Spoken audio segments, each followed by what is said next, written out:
Selamat pagi, suster, bapak, ibu guru, dan anak-anak kami yang terkasih. Salam Imago Dei. Untuk mengawali renungan kita pagi ini, marilah kita persiapkan diri kita untuk berdoa. Dalam nama Bapa dan Putra dan Roh Kudus. Amin. Allah Bapa yang Maha Baik, terima kasih Tuhan untuk semua berkat-Mu dalam kehidupan kami. Pada pagi hari ini kami akan mendengarkan sebagian dari firman-Mu. Biarlah Tuhan mencurahkan Roh Kudus-Mu agar kami dapat memahami serta menjalankan firman-Mu. Terpujilah Tuhan kini dan sepanjang masa. Amin. Dalam nama Bapa dan Putra dan Roh Kudus. Amin. Bacaan Injil kita pagi ini diambil dari Injil Matius 22 ayat 34 sampai 40. Ketika orang-orang Farisi mendengar bahwa Yesus telah membuat orang-orang Saduki itu bungkam, berkumpullah mereka dan seorang dari mereka, seorang ahli Taurat, bertanya untuk mencobai Dia. "Guru, hukum manakah yang terutama dalam hukum Taurat?" Jawab Yesus kepadanya, "Kasihilah Tuhan Allahmu dengan segenap hatimu dan dengan segenap jiwamu dan dengan segenap akal budimu. Itulah hukum yang terutama dan yang pertama. Dan hukum yang kedua, yang sama dengan itu ialah, kasihilah sesamamu manusia seperti dirimu sendiri. Pada kedua hukum inilah tergantung seluruh hukum Taurat dan kitab para nabi." Demikianlah sabda Tuhan. Terpujilah Kristus.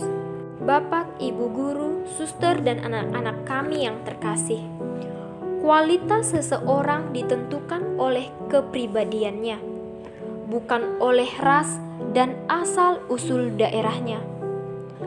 Rut adalah orang asing, orang Moab yang tinggal bersama Naomi, mertuanya yang berkebangsaan Yahudi. Keduanya menjadi janda dan Naomi menawarkan kepada Rut sekiranya ia mau kembali kepada bangsa dan daerah asalnya. Namun, Rut menolak karena ingin menemani serta hidup bersama mertuanya. Kesetiaan Rut pada Naomi merupakan wujud kasih yang mengatasi sekat-sekat Sara. Hal itu terjadi karena Rut adalah orang yang tidak dikuasai primordialisme, tetapi selalu terbuka kepada kebenaran dan kemanusiaan yang universal. Maka, ia pun bisa mengatakan kepada Naomi, "Bangsamulah bangsaku dan Allahmulah Allahku." Bila cinta kasih itu menyatukan, maka kebencian memisahkan. Karena membenci Yesus, orang-orang Farisi hendak menjebak dan menjatuhkan Yesus dengan menanyakan manakah hukum yang terutama dalam seluruh kitab, dengan mengatakan, "Kasihilah sesamamu manusia seperti dirimu sendiri." Yesus sekaligus menyindir dan menunjukkan kegagalan orang-orang Farisi dalam mewujudkan hukum yang terutama itu. Mereka memiliki pengetahuan, tetapi tak dapat merealisasikannya dalam tindakan. Padahal kasih bukan soal pengetahuan, tetapi soal perbuatan.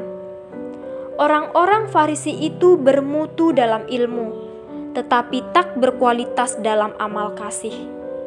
Rasa benci bisa membuat orang tertutup pada kebenaran dan kemanusiaan yang universal.